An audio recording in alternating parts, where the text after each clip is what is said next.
Welcome to point decoded. మనం చూస్తున్నాం ఆంధ్రప్రదేశ్ రాష్ట్ర రాజకీయాలు ఇప్పటికీ కూడా ఇంకా నెయ్యి చుట్టూనే తిరుగుతున్నాయి. అందుకే రాజకీయం కాస్త రాజకీయమైంది. ఎందుకంటే ప్రతిరోజు కల్తీ నెయ్యితో తయారు చేసిన లడ్డూలు, ఆ లడ్డూలకు కారకులు ఎవరు, దాన్ని ప్రారంభించింది ఎవరు, దాన్ని కొనసాగించింది ఎవరు, దానివల్ల లాభపడ్డది ఎవరు, ఈ విషయం గురించి ప్రతిరోజు డిస్కషన్ జరుగుతూనే ఉంది.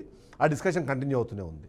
మొన్నటిదాకా లడ్డు చేసిన నెయ్యి ఏదైతే ఉందో అది జంతు కొవ్వుతో తయారు చేశారన్నారు. ఆ తర్వాత సిబిఐ సిట్ నివేదిక తర్వాత దానిలో కాస్త వర్షన్ మారింది. కల్తీ నెయ్యి అంటే అది నెయ్యి లాంటి పదార్థాన్ని తయారు చేసి దాంతో లడ్డూలు తయారు చేశారన్నారు. ఆ తర్వాత మరి కాస్త వర్షన్ మారింది. ఆ వర్షన్ ఏంటంటే హార్పిక్ లాంటి బాత్రూములు క్లీన్ చేసే కెమికల్స్తో నెయ్యి తయారు చేశారు, ఆ నెయ్యితో లడ్డూలు తయారు చేశారని. ఢిల్లీకి రాజకీయం మారింది. ఢిల్లీకి వెళ్ళి వచ్చిన తర్వాత చంద్రబాబు నాయుడు చాలా క్లియర్గా చెప్పారు, దీని మీద ఇక రాజకీయం చేయడం తగదు అనే విషయాన్ని చెప్పే ప్రయత్నం చేశారు. నిజంగానే అక్కడితో ఆగిపోయిందా? వైసీపీ ఊపిరి పీల్చుకుందా అంటే లేదు. వైసీపీ కొత్త వర్షన్ తెరపైకి తీసుకొచ్చింది. ఆ వర్షన్ ఏంటంటే ఈ మొత్తం హయాం ఏదైతే ఈ మొత్తం కల్తీ ఉందో ఆ కల్తీ మొత్తానికి కారకులే టీడీపీ అంటూ. ఎందుకంటే 2018లో హర్ష్ డైరీ పేరుతో బోలే బాబాకు మొదట ఎంట్రీ ఇచ్చిందే టీడీపీ. ఆ తర్వాత పరిస్థితుల కారణంగా ఏదైతే జరుగుతూ వచ్చిందో దాన్ని ఓవైపు నుంచి లాభం తీసుకుంటూనే మరోవైపు ఎప్పుడైతే అధికారం మరొకసారి అధికారంలోకి వచ్చిందో అప్పుడు ఈ మొత్తం ఇష్యూని వైసీపీ మెడకు చుట్టే ప్రయత్నం చేసింది. అందులో భాగంగానే 2024లో వాళ్ళ అధికారంలోకి వచ్చిన తర్వాత టెస్ట్ చేసి రిజెక్ట్ చేసిన ఒక ఘీ ఏదైతే ఉందో దాన్ని ఇంకొక పేరుతో మరొకసారి లోపలికి ఎంటర్ అవుతే వాటితో నెయ్యి తయారు చేసి ఆ నెయ్యితో లడ్డూలు తయారు చేసి ఆ లడ్డూలను టెస్టింగ్కి పంపించి దాని మీద వచ్చిన రిపోర్ట్ ఏదైతే ఉందో ఆ రిపోర్ట్ని బేస్ చేసుకొని గత 5 ఏళ్ల పాటు ఇలాంటి కల్తీలు అయ్యే అక్కడికి సప్లై అయిందని చెప్పే ప్రయత్నం చేశారు. ఇది మొత్తము టీటీడీ చైర్మన్ అయిన వైవి సుబ్బారెడ్డి, భూమన కరుణాకర్ రెడ్డి హయాంలో జరిగింది. వాళ్ళ నేపథ్యంలో వాళ్ళ ఆజ్ఞలతోనే జరిగిందని చెప్పారు. కానీ సిబిఐ సిట్ దర్యాప్తులో మాత్రం వాళ్ళెవ్వరి పేర్లు కనిపించకపోవడం అనేది కాస్త ఆశ్చర్యానికి గురి చేసిన ఆ తర్వాత వైసీపీ దీన్ని కొత్తటాన్ని ఇచ్చే ప్రయత్నం చేసింది. దీనికి కారణము జనసేన అధినేత పవన్ కళ్యాణ్ చేసిన వ్యాఖ్య. 400 రూపాయల కన్నా తక్కువ రేటులో నెయ్యిని సప్లై చేయాలి అంటే ఖచ్చితంగా కల్తీ నెయ్యే వస్తుంది, అది ఎలా వచ్చే అవకాశం ఉందని. దాని కారణంగా వాపస్ వెళ్ళి రిటర్న్ ఎక్స్ప్లెయిన్ చేసే ప్రయత్నం చేసినప్పుడు అక్కడ వచ్చిన సమస్య ఏంటంటే ఇట్ ఈస్ వెరీ క్లియర్. ఆ ఇష్యూ ఏంటంటే 2014 నుంచి 2019 వరకు జరిగిన పరిణామాలు, ఆ టైంలో కూడా అదే రేట్లోనే దాదాపుగా నెయ్యి సరఫరా జరిగింది అన్న విషయాన్ని అయితే తెరపైకి తీసుకొచ్చారు. అక్కడి నుంచి ప్రారంభమైన ఇది ఆ కనెక్షన్ డైరెక్ట్గా హెరిటేజ్ ఫుడ్స్కే తీసుకొచ్చి పెట్టేశారు. దాంతో ఏం చేయాలో అర్థం కాక ఇప్పుడు దాని మీద ఇప్పుడు రాజకీయం జరుగుతుంది. ఈ నేపథ్యంలోనే ఈ 2 ఇష్యూస్కి సంబంధించి ఏదైతే లడ్డు రాజకీయం ఉందో దాంట్లో 2 పార్టీలు 2 రకాల వర్షన్స్ వినిపించే ప్రయత్నం చేస్తున్నారు. ఆ వర్షన్స్ ఒకసారి మనం చూసే ప్రయత్నం చేద్దాం. అందులో ముఖ్యంగా మనకు కనిపిస్తోంది ఫస్ట్ టీడీపీ చెప్పిన వర్షను జంతు కొవ్వుతో తయారు చేసిన నెయ్యిని లడ్డూ తయారీకి వినియోగించారు అని. దానికి వెంటనే వైసీపీ ఏం చెప్తోంది, జంతు కొవ్వు కలవలేదని సిబిఐ సిట్ రిపోర్ట్ ఇచ్చిన తర్వాత కూడా మీరు ఎందుకు ఇంకా అలాంటి వ్యాఖ్యలే చేస్తున్నారు అన్నది అడిగే ప్రయత్నం చేసింది. ఆ నేపథ్యంలో ఏదైతే పవన్ కళ్యాణ్ చేసిన వ్యాఖ్యలు వాటన్నింటినీ కూడా ఆ తర్వాత వైరల్ చేసి ట్రోల్ చేసే ప్రయత్నం చేసింది. ఆ నేపథ్యంలోనే ఈ టీడీపీ వర్షను 5 ఏళ్ల పాటు పామాయిల్, కెమికల్, బాత్రూమ్ క్లీన్ చేసే పదార్థాలు నెయ్యి తయారీకి వినియోగించారని చెప్పేసి నెక్స్ట్ పాయింట్ చెప్తే టీడీపీ దానికి వైసీపీ దానికి వెంటనే వర్షన్ను చెప్పింది. శాంపుల్ తీసిన నెయ్యి టీడీపీ హయాంలో సరఫరా అయింది, రిజెక్ట్ చేశాక వేరే పేరుతో టీడీపీనే కల్తీ చేయించిందన్న వర్షన్ని వైసీపీ తెరపైకి తీసుకొచ్చింది. ఇక నెక్స్ట్ మనం చూసినప్పుడు బోలే బాబా డైరీ ఏదైతే ఉందో మరికొన్ని డైరీలతో, ఏఆర్ డైరీ కానివ్వండి మిగిలిన డైరీలతో కలిసి ఈ కల్తీ నెయ్యిని సరఫరా చేసింది అనే విషయాన్ని టీడీపీ చెప్పే ప్రయత్నం చేసి అసలు వైసీపీ హర్ష్ డైరీ పేరుతో బోలే బాబాను తెచ్చిందే టీడీపీ ప్రభుత్వము. టీడీపీ అధికారంలో ఉన్నప్పుడు అప్పటి టీటీడీ కార్యవర్గమే వాళ్ళ లోపల తీసుకొచ్చింది అని. సో ఇక నెక్స్ట్ పాయింట్ చూసినప్పుడు వైసీపీ హయాంలో సవరించిన నిబంధనల కారణంగానే కల్తీ నెయ్యికి అవకాశం ఏర్పడింది అన్న విషయాన్ని టీడీపీ చెప్పే ప్రయత్నం చేస్తే వైసీపీ చాలా క్లియర్గా చెప్తుంది. వైసీపీ అధికారంలోకి వచ్చిన తర్వాత సవరించిన నియమాలు ఏవైతే ఉన్నాయో, నిబంధనలు ఏవైతే దాని కారణంగా ఒక్క కొత్త డైరీ కూడా ఎన్పానల్ అవ్వలేదు. పాత డైరీలు ఏవైతే మీ హయాంలో మీరు టెక్నికల్ రిపోర్ట్స్, ఫినాన్షియల్ రిపోర్ట్స్ చూసి ఓకే చేశారో వాళ్ళు మాత్రమే సప్లై చేశారు అనే విషయాన్ని వైసీపీ చెప్పే ప్రయత్నం చేసింది. ఇక తక్కువ రేటుకి నెయ్యి సరఫరా చేయాలంటే కల్తీ చేయక తప్పని పరిస్థితి క్రియేట్ చేసిందే వైసీపీ అన్నది టీడీపీ వర్షన్. ఇక వైసీపీ ఏం చెప్తోంది, టీడీపీ హయాంలో కూడా దాదాపుగా అదే రేటుకి ఏదైతే అప్పుడున్న రేట్ల ప్రకారం 278 నుంచి 300 రూపాయల లోపే అప్పట్లో కూడా చేశారు. మేము అధికారంలోకి వచ్చిన తర్వాత కేవలం ఒక 10-15 రూపాయలు మాత్రమే డిఫరెన్స్తో నెయ్యి సరఫరా జరిగింది. కాబట్టి టీడీపీ ఒకవేళ వైసీపీ హయాంలో కల్తీ జరిగిందన్న విషయము, దానికి కారణం ఒకవేళ రేట్లు అనుకుంటే టీడీపీ వర్షన్ టైంలో కూడా అదే జరిగిందనే వర్షన్ని వైసీపీ తీసుకొచ్చేసింది.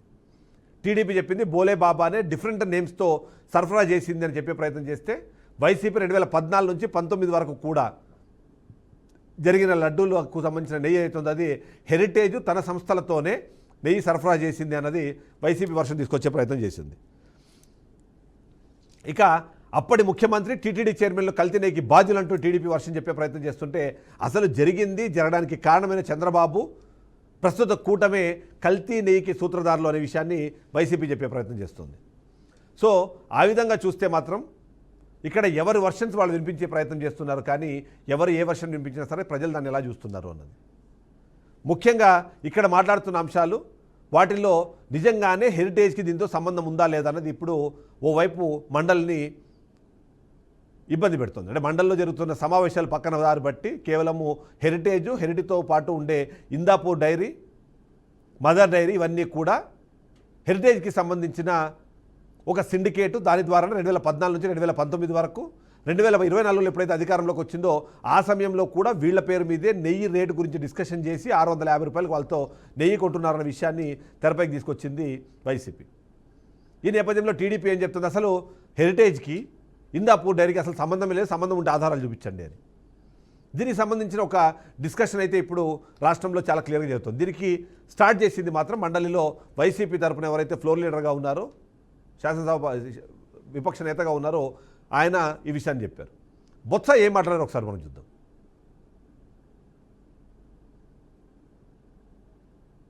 దేవదేవుడి తాలూకా నైవేద్యం తాలూకా పేరు చెప్పి హెరిటేజ్ సంస్థ ఇందాపూర్ అనే ఒక డైరీతో చీకటి ఒప్పందం పడి దోచుకు తింటుంది. ఇందులో ఏ విధమైన దొంద ఆలోచన లేదు, ఇది వాస్తవం, రండి చర్చిద్దాం అంటే రావట్లే. ఎందుకు రావట్లేదు, ఎందుకు భయం పడుతున్నారు? ఇంతకుముందు చెప్పారు కదా, ఏవో మాట్లాడారు కదా, మరి ఎందుకు దానికి వెనకేసుకొస్తున్నారు? ఏదైనప్పటికీ కూడా మా పార్టీ, మేమందరం, మా సభ్యులందరం కూడా ఒకటే నిర్ణయంతో ఉన్నాం. ఓ పక్క ప్రజా సంబంధం జరగాలి, ఓ పక్క దీని మీద చర్చ జరగాలి.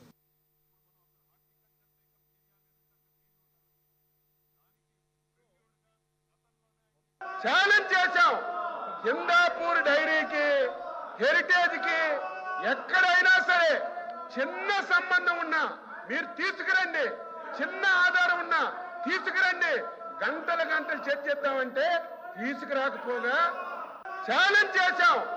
ఇందాపూర్ హెరిటేజ్కి co manufacturing location Indapur dairy తోటి ఉండటం కరెక్టు.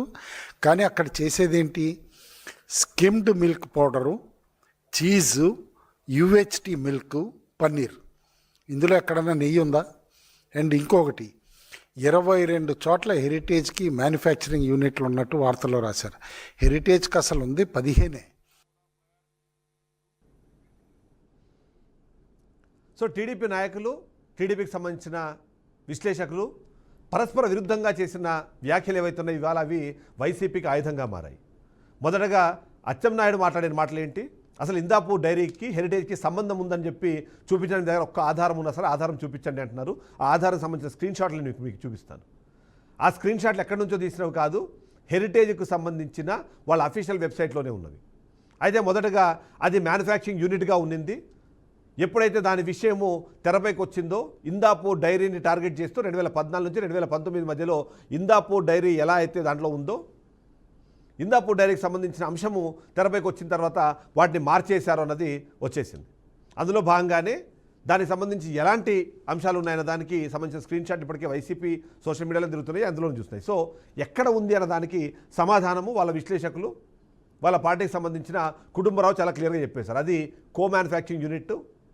ఆ మ్యానుఫ్యాక్చరింగ్ యూనిట్ తప్ప దాంట్లో మేము తయారు చేసింది only paneer, skinned milk powder అలాంటివి తయారు చేస్తాం. కానీ అదే కంపెనీ నెయ్యిని తయారు చేసి టీటీడీకి సప్లై చేసిందని దానికి సంబంధించిన ఆ టెండర్ డాక్యుమెంట్లు, దానికి సంబంధించిన రిపోర్ట్లు కూడా వైసీపీ విడుదల చేసింది.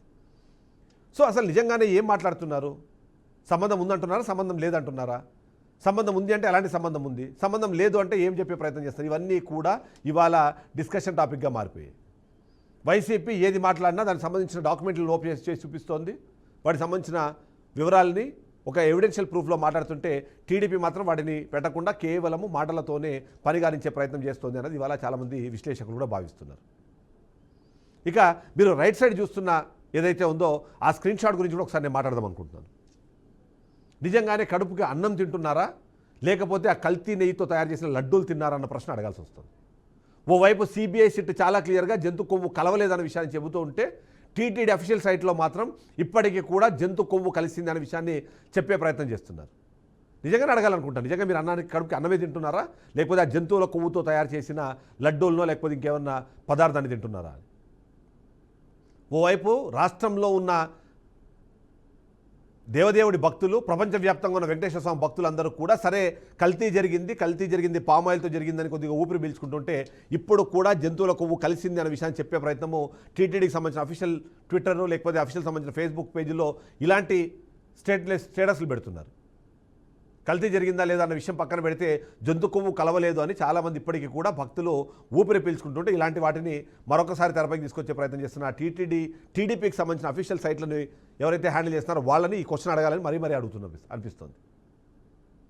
సో ఓవరాల్గా హెరిటేజ్కి ఇందాపూర్ డైరీకి సంబంధం ఉందా లేదా, సంబంధం ఉంది, అది వాళ్ళ అఫీషియల్ వెబ్సైట్లోనే కనిపిస్తోంది. ఇందాపూర్ డైరీకి సప్లై చేసిన నెయ్యికి సంబంధం ఉందా లేదా దానికి సంబంధించిన టెండర్ డాక్యుమెంట్లు కనిపిస్తాయి. ఇవేవో పాత టెండర్ డాక్యుమెంట్లు కాదు, లేటెస్ట్గా ఇప్పుడు కూడా 7 సార్లు టెండర్లు పిలిస్తే దాంట్లో 2 సార్లు ఇందాపూర్ డైరీ అన్నది తీసుకుంది. దాన్ని తీసుకోవడానికి కారణం కూడా ఏంటంటే 800 కిలోమీటర్ల లోపున్న నెయ్యిని మాత్రమే కలెక్ట్ చేయాలి అన్న ఒక రూల్ ఉంటే టీటీడీలో దాన్ని 1000 కిలోమీటర్లకు మార్చి 880 కిలోమీటర్ల దూరంలో ఉన్న ఇందాపూర్ డైరీ నుంచి కలెక్ట్ చేశారు అన్నది అక్కడ చాలా క్లియర్గా అనిపిస్తుంది. అప్పటిదాకా 400 రూపాయల నుంచి 450 రూపాయల లోపు ఉన్న నెయ్యి రేటు 650 పెంచడానికి పవన్ కళ్యాణ్ని భుజం మీద గన్ను పెట్టి కాల్చారన్నది కూడా మనకు అర్థమవుతుంది. సో ఇందాపూర్ డైరీకి ఉందా లేదా అని దానికి సంబంధించిన ప్రూఫ్ అడుగుతున్న అచ్చెన్నాయుడికి చాలా క్లియర్గా వైసీపీ చెప్తోంది, మీ వెబ్సైట్లో ఉంది, చెక్ చేసుకోండి అని. హెరిటేజ్ కోసం తయారు చేస్తున్న ఘీ అన్నది హెరిటేజ్ కోసం తయారు చేయట్లేదు అన్నారు, కానీ ఇందాపూర్ డైరీ నెయ్యి తయారు చేయడానికి ఓకే అని చెప్పి. కానీ ఇక్కడ ఒక అసలైన ట్విస్టు, చాలామందికి తెలియని ట్విస్ట్ ఏంటంటే ఇదే ఇందాపూర్ డైరీ గతంలో 2016లో సప్లై చేసిన నెయ్యి స్టాండర్డ్స్కి సరిగా లేదు అని చెప్పేసి వాళ్ళని బ్లాక్ లిస్ట్ కూడా చేశారు. గుర్తుపెట్టుకోండి, 2016లో ఏదైతే ఇందాపూర్ డైరీ నుంచి ఇప్పుడు నెయ్యిని కలెక్ట్ చేస్తుందో టీటీడీ, అదే టీటీడీ గతంలో ఇందాపూర్ డైరీ సప్లై చేసిన నెయ్యి స్టాండర్డ్స్ సరిగా లేవని చెప్పేసి వాళ్ళని బ్లాక్ లిస్ట్ చేసింది, వాళ్ళకి సంబంధించిన నెయ్యిని రిటర్న్ చేసింది. కానీ 2025 వచ్చేటప్పటికి 24 వచ్చేటప్పటికి అధికారంలోకి వచ్చిన తర్వాత దాదాపుగా 8 సంవత్సరాల తర్వాత మరొకసారి ఇందాపూర్ డైరీకి అవకాశం కల్పించారు. ఇప్పుడు ఏమి గొప్పగా మారిపోయిందని ఇందాపూర్ డైరీకి మీరు ఈ అవకాశాన్ని ఇచ్చారనేది వైసీపీ ప్రశ్నిస్తుంది, సామాన్య ప్రజలు కూడా ప్రశ్నిస్తున్నారు, దైవభక్తులు కూడా ప్రశ్నిస్తున్నారు. ఆ ప్రశ్నకు సమాధానం చెప్తారా? ఇందాపూర్ డైరీకి హెరిటేజ్ ఫుడ్స్కి ఉన్న సంబంధము వాళ్ళ వెబ్సైట్లో చెప్తే అదే ఇందాపూర్ డైరీ టీటీడీకి ఏదైతే నెయ్యి ఉందో ఆ నెయ్యి సప్లై చేస్తుందని వాళ్ళే అఫీషియల్గా చూపిస్తుంటే ఆ రెండింటికి సంబంధం ఉందా లేదా, మ్యానుఫ్యాక్చరింగ్ యూనిటా లేకపోతే వాళ్ళు తయారు చేసిన ఒక సిండికేటా, ఏదైతే ఏముంది 2016లో ఎందుకు రిజెక్ట్ చేశారు, 2024లో మళ్ళీ ఎందుకు యాక్సెప్ట్ చేశారు, దీనికి సంబంధించిన సమాధానం చెప్పాల్సిన బాధ్యత ఖచ్చితంగా టీటీడీకి ఉంది. ఆ టీటీడీ నడిపిస్తున్నాము, దేవదేవుడి పవిత్రతను కాపాడడమే మా జీవిత లక్ష్యమని చెప్పుకుంటున్న టీడీపీ దాని గురించి సమాధానం చెప్పాలి. ఈ ప్రశ్నలు ఇప్పుడు ప్రజలు అడుగుతున్నారు, ఆ ప్రశ్నలకు సమాధానం చెప్పండి. ఓవైపు దేశవ్యాప్తంగా ఉన్న దేవదేవుడి భక్తులు, దేశవ్యాప్తంగా ఉన్న వెంకటేశ్వర స్వామి భక్తులు చెప్తుంది జంతు కొవ్వు కలవలేదని సిబిఐ సిట్ దర్యాప్తు రిపోర్ట్ ఇచ్చిన తర్వాతనే దాన్ని ఆపేయండి అని. ఆపేస్తున్నానంటూ ఓవైపు అసెంబ్లీలో మాట్లాడిన చంద్రబాబు నాయుడు అదే అంశాన్ని మరొకసారి రాజకీయ పాయింట్లో మీ టీడీపీకి సంబంధించిన అఫీషియల్ ట్విట్టర్లో అఫీషియల్ దాంట్లో ఎలా జంతు కొవ్వు కలిసిన నెయ్యి అనే విషయం మీరు చెప్పారో సమాధానం చెప్పాలి. చూద్దాం ఇప్పటికైనా మారుతారా, లేకపోతే ఇప్పటికీ కూడా ఈ నెయ్యి చుట్టూనే రాజకీయాలు నడుపుతారా అని.